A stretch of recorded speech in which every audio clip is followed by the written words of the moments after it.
Welcome everyone, this is your host Abraham L. Jaguar, a professional game master.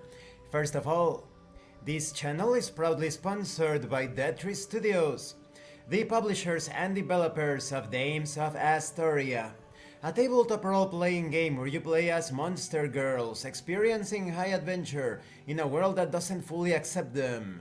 They have recently released Daughters of Lamb. This is a pay-what-you-want tabletop RPG where you get to play as cybernetic nuns with guns, looking for the missing pieces of their AI god. You will find it in their website. The link will be in the description and in the pinned comment. Excuse me. This channel is also proudly sponsored by the Red Room Publishing. Please check out their store for exclusive tabletop RPG products and check out their micro red category of games. They are ready to play tabletop RPGs with their settings and a streamlined version of the red system, so they are perfect for pick up and play. You will find it in their website. The link will be in the description and in the pinned comment. Today, I am going to be reviewing a very interesting Souls-like Japanese Lovecraftian game because that style does exist. Japan loves Lovecraft. And this is called Eldritch Escape Tokyo. If you haven't seen my actual play that I played with Mike from the Solitary RPG channel, please check it out. The link will be in the playlist. Rather, the actual play will be in the playlist in the description below. This is for one game master and one player character. Now, let's talk about the quality of the PDF. The quality is good.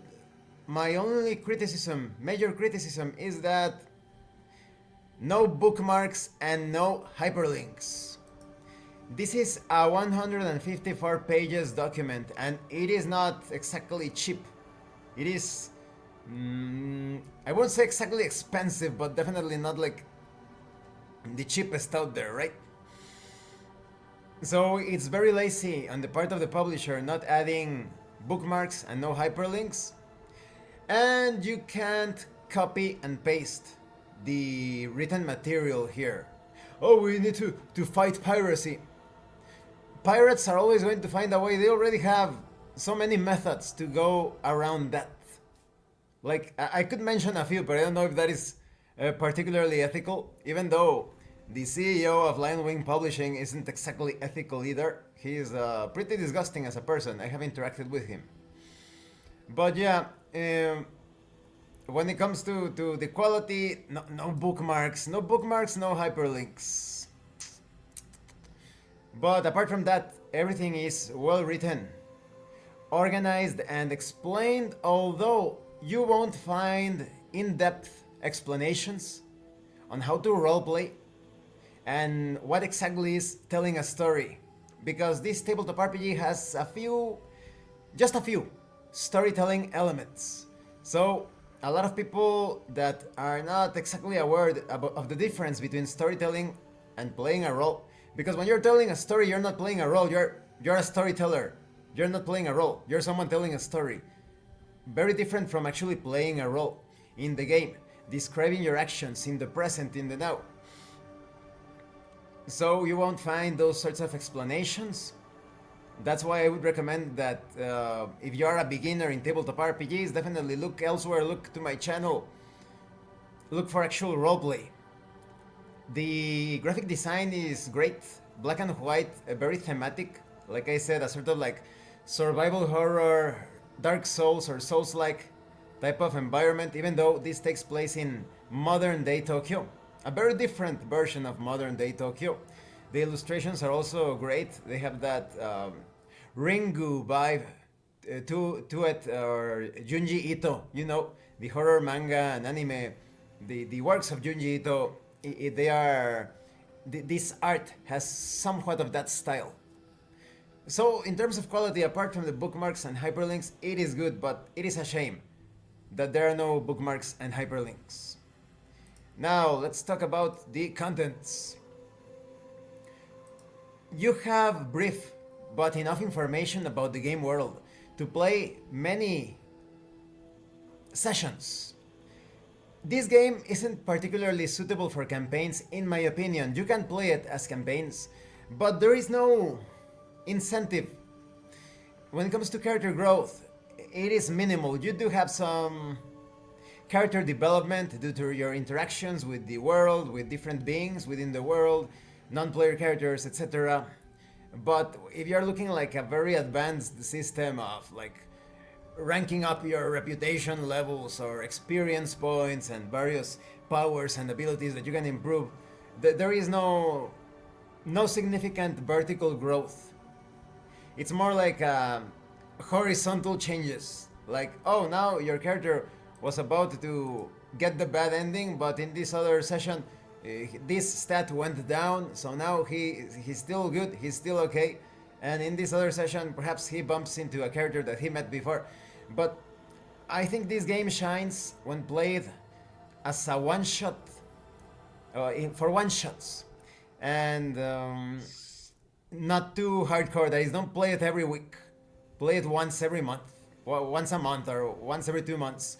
Because otherwise I think, because of its simplicity, of how simple it is to play, it could feel a bit like it overstays its welcome. So definitely play it once a month, tops.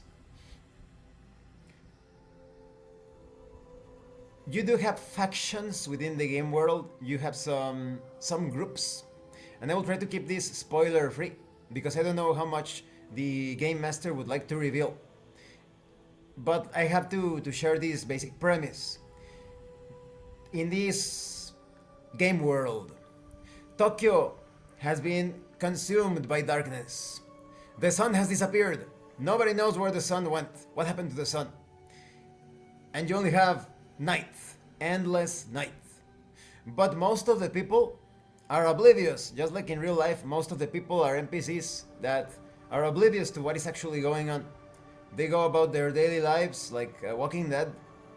And only a few people, including the player character of course, they are aware that there are these huge monsters known as the Eldritch. The Eldritch, they devour, kill people. They are predators. And the other people cannot see them. They don't want to see them. It's like they like a certain insight. That's one of your stats, actually. We'll talk about that in a few moments.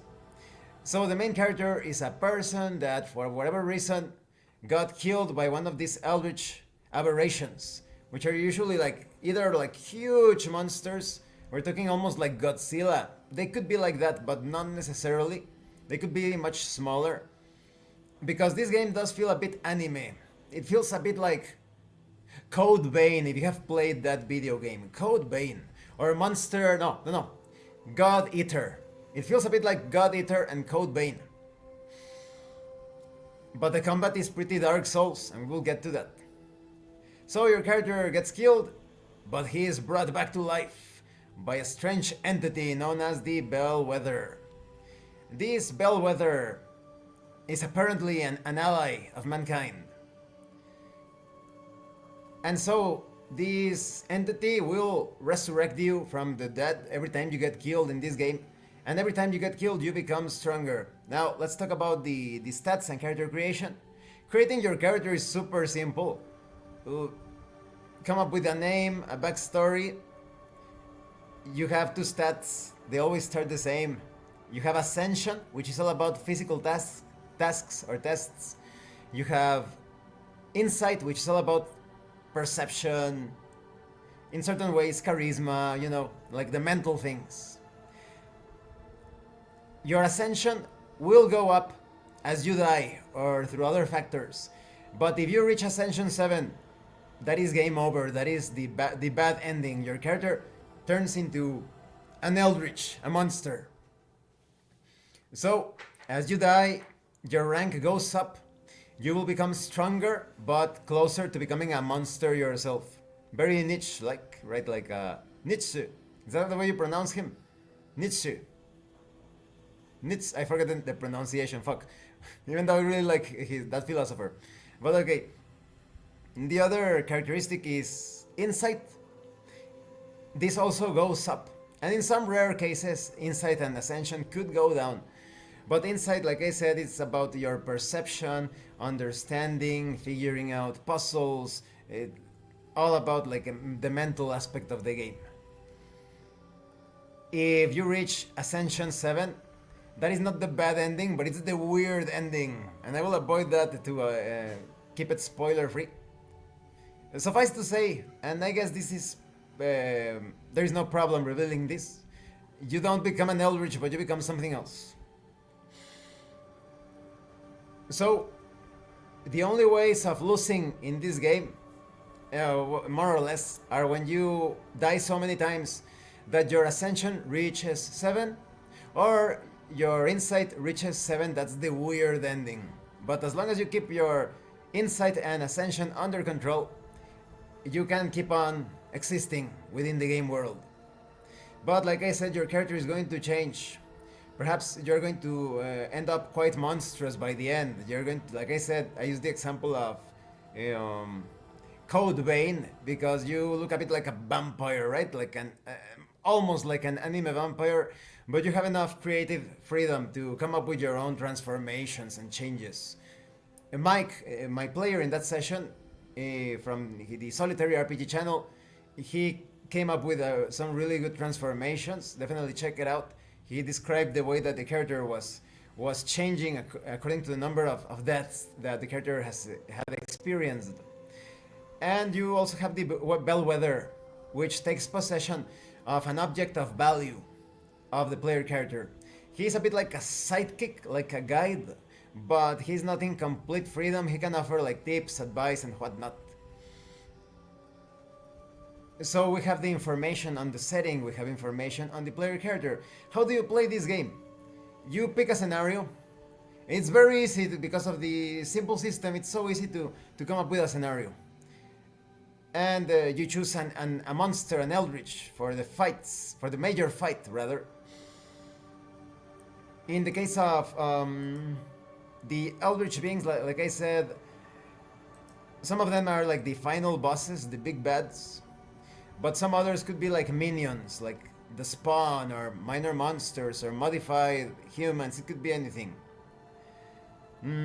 Of course, you're playing in Tokyo, but you don't need to be an expert in Tokyo. This is a fictional version of Tokyo after all, and it has been modified by the effect of the Eldritch entities. You have the search phase initially.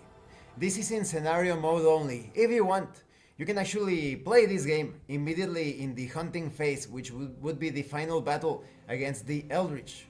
So this is a great aspect of this game. If you don't have too much time, don't play the scenario. If you want to just fight it out, then play a session using an Eldritch as a really fun boss fight. After you finish the hunting phase, that is if you defeat the boss or you end up transformed into an Eldritch, then you move on to the results phase. In the scenarios, you are going to be facing various situations at the start that will challenge your stats, your capabilities. At the start, of course, you have your ascension and your insight value very low. So you play this game by rolling 6-sided dice. You need a handful of them. As a hunter, you won't need more than 6 dice, usually. But the game master could end up rolling 10 dice, in some cases. When it comes to the search phase, when you're exploring, interacting with the game world, even if you run into combats, everything is handled through a single check. Roll, depending on the difficulty, you have various difficulty modes. For example, in the hard mode rules, which are the standard rules for this game, you roll a single die, and if you roll your ascension or below, it's a success, or your insight or below, it's a success. If not, it's a failure and something bad happens. And in the other case, if you succeed, of course, something good potentially happens. In the case of the normal rules, you roll a number of 6-sided dice equal to the hunter's ascension rank, and if any die shows a 1 or a 2, the check succeeds. So if you want to play hard mode or normal mode, there you have it, but definitely play hard mode. I would highly recommend it. Watch my actual play, you will see why. You carry out your investigations during the search phase. You may interact with other beings, other people, people that are oblivious to what is going on, people that are aware of what is actually happening, but perhaps they are hunters like you, that is, they have been resurrected and they are guided by a bellwether, but in other cases, the people could actually be aware of what is going on, but they don't have a bellwether with them. So that is frightening. They actually even form into a faction to protect themselves because the monsters know that the people, are aware of their existence and they are hunting them down. So depending on what happens during your investigations, there's also a system of tags. It sounds more complicated than it actually is, but it is not. It's basically an item or condition. Tags is like a catch-all phrase for items or conditions. So let's say that you need a particular item to get to the Eldritch, to fight the main Eldritch boss. And you need to find the tag of statuette. There is a statuette and it will give you access to the Eldritch battle. That's it. That is, you find the statuette, now you have the tag of statuette. But in some cases it could be a tag with a value. Maybe you have the tag of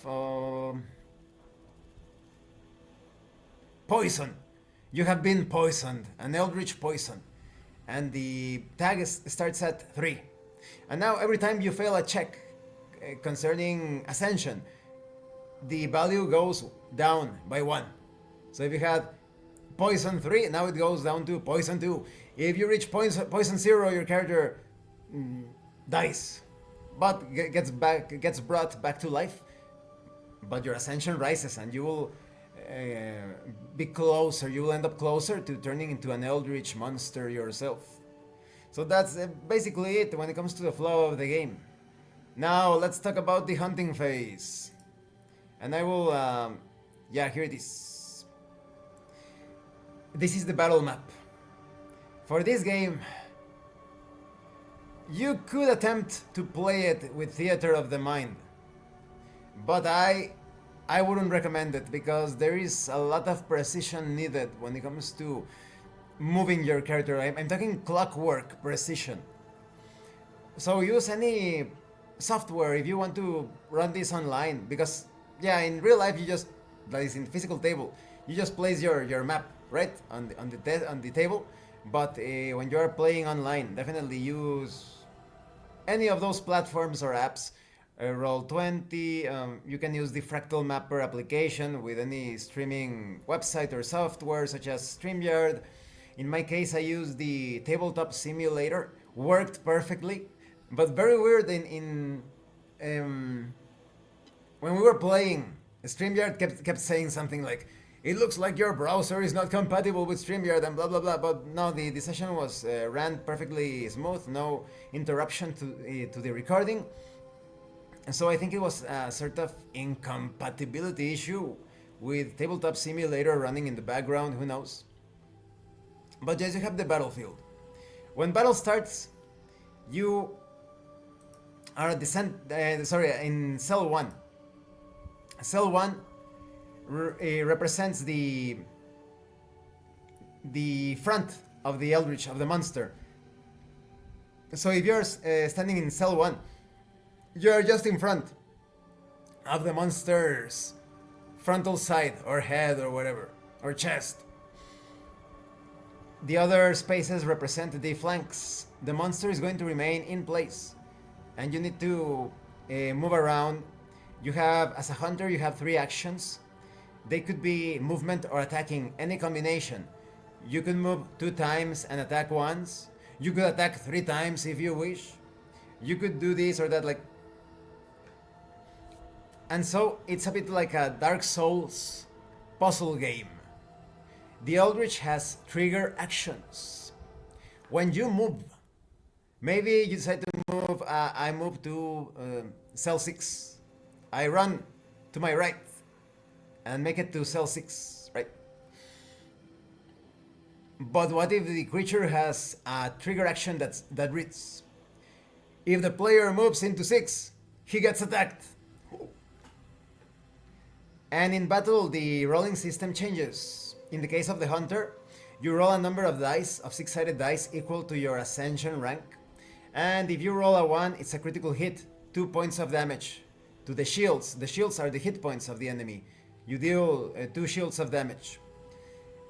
You destroy 2 shields. If you roll 2, 3, or 4, you destroy 1 shield.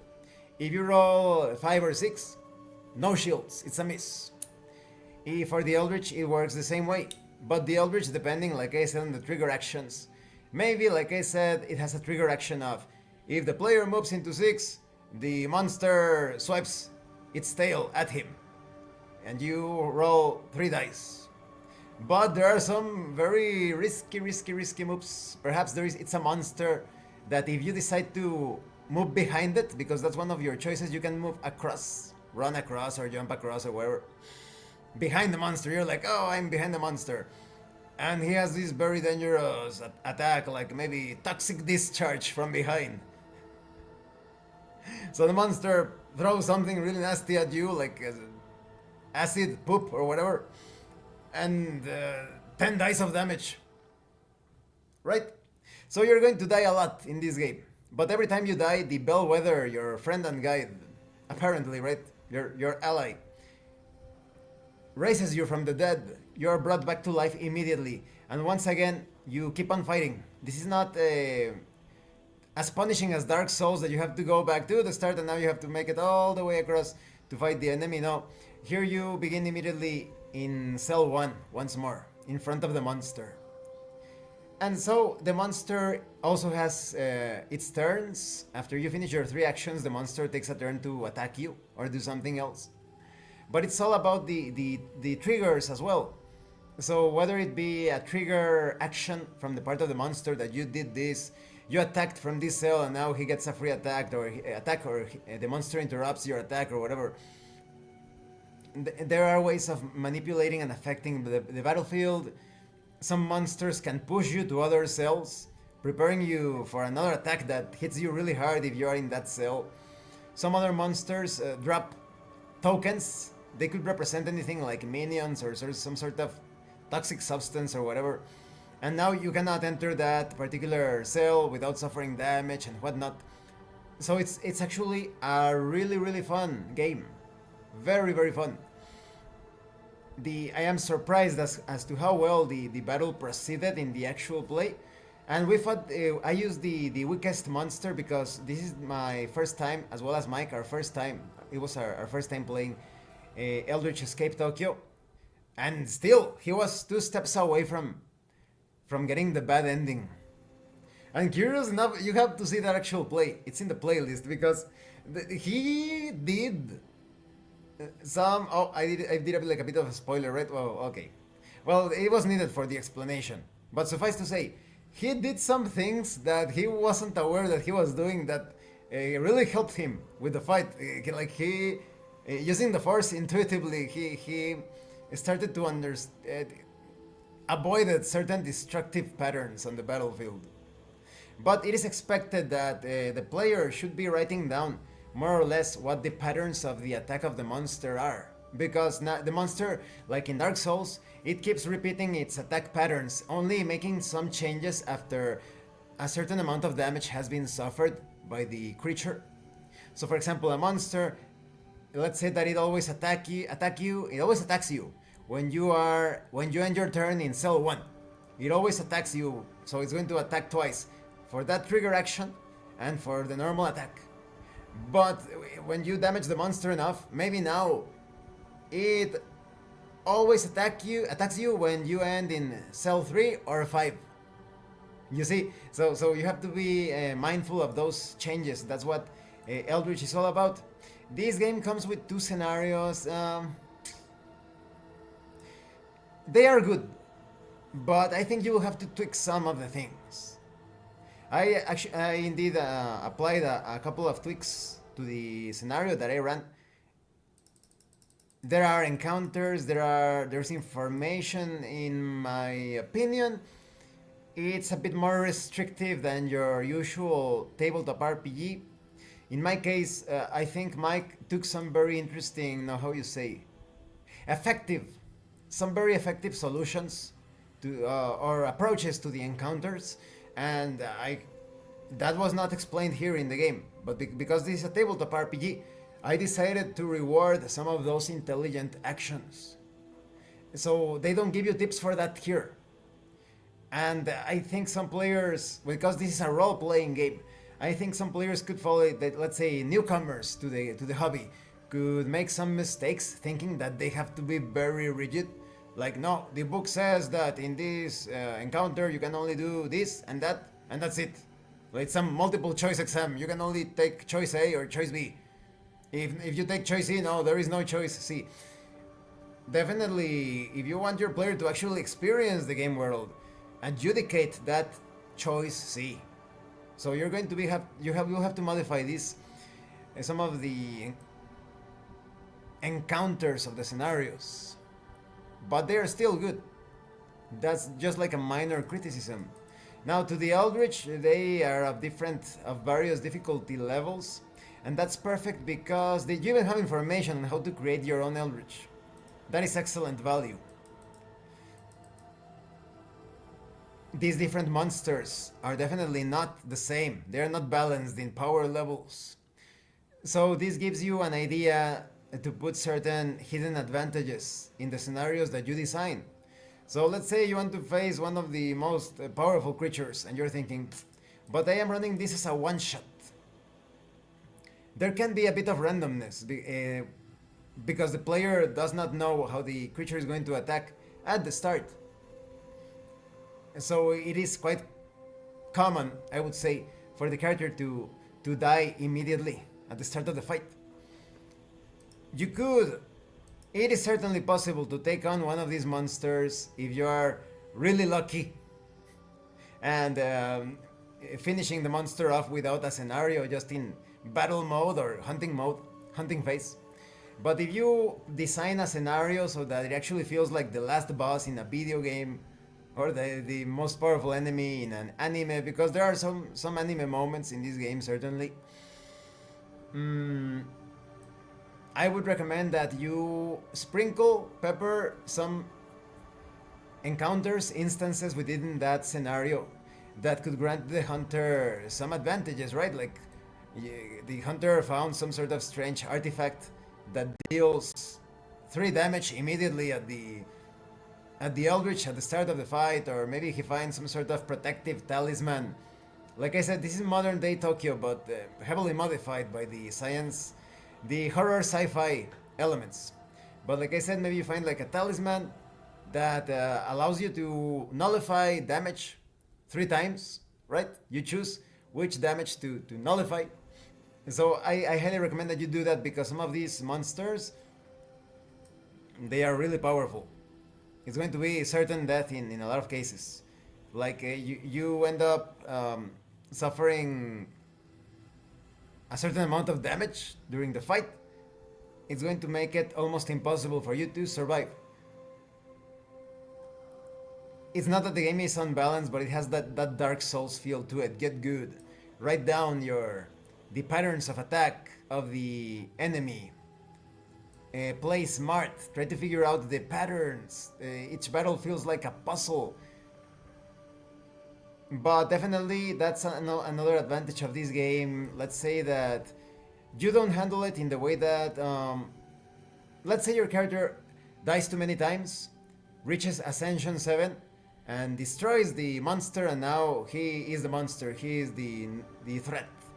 But you could also handle it like, your character dies, the Eldritch monster goes away or whatever, and now with the next human that you create, because the other one is going to transform into an evil monster, the next character that you create, or at the very least like a monster with alien motives, that newly created human or hunter could take on the previous monster, and you can reach some sort of revenge. You can achieve your revenge. Maybe you create a character that is the relative or friend of the character that died, and you want to take revenge on the other monster, right? So that is certainly doable. Perhaps just to make things a bit easier, if you have already died facing that monster, you could make it so that the character watches the fight from afar, or he heard rumors about it and now he knows the patterns of attack. That is, the information, the notes that the player took concerning the trigger actions and whatnot. They should be used by the newly created human. That would be a good way of handling things, in my opinion. At the end of the document, you have a frequently asked questions, just to clarify some things like, oh, how can you kill the Eldritch? Can you see the Eldritch? Are they invisible? So, in most cases, they are visible. It could be like a special power to have the Eldritch invisible, representing some sort of attack. It all depends on you, right? There is a lot of freedom. So, on designing the encounters and the Eldritch and handling those encounters. So overall, what do I think about Eldritch Escape Tokyo? I highly recommend it. It is very fun, very atmospheric, but play it with moderation. Once a month, tops. I would recommend, that would be my recommendation, once a month. If you play it more than that, it's going to feel too repetitive in my opinion, because the system is so simple. There is no significant character development outside of what is being experienced in the fiction. Don't expect special attacks, maneuvers, techniques. When you finish a scenario, you can modify, perhaps depending on what happened during the scenario or the rewards, you can lower your ascension value, your insight value, whatever, and see how far you can go with that character, right? Before that character ends up turning into an Eldritch or reaches the weird ending that I told you, or something else. But yeah,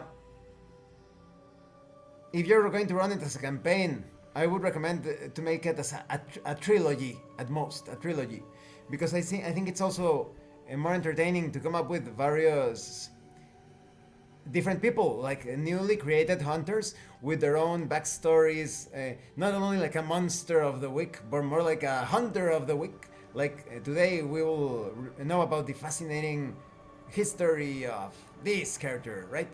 In the case of our session, Mike created Bastin, who was a foreigner that went to Japan on a business trip. His family was back in the US, and then, unlucky him, the whole Tokyo Under Darkness happened just when he arrived. So now he doesn't know how to get out of there. You'll have to watch the actual play to see what unfolded. So I actually do recommend this game. Definitely get it, although no bookmarks and no hyperlinks. You better write down the numbers of the pages. If you're going to run this using the PDF, that's what I did. I wrote down the pages that I needed to reference for the encounters, for the monster, the attacks, etc. So thank you for watching this video review. Don't forget to leave a like, comment, and subscribe. And thank you so much to those of you that are going the extra mile to support the channel. If anyone else wishes to further support the channel, consider joining as a member using the super thanks button. Take a look at the information in the description and in the pinned comment. This has been your host, Abraham L. Jaguar, a professional game master. And remember, in tabletop role-playing games, you are not telling a story about your characters. You are experiencing the game world as your characters. Once again, thank you and see you later.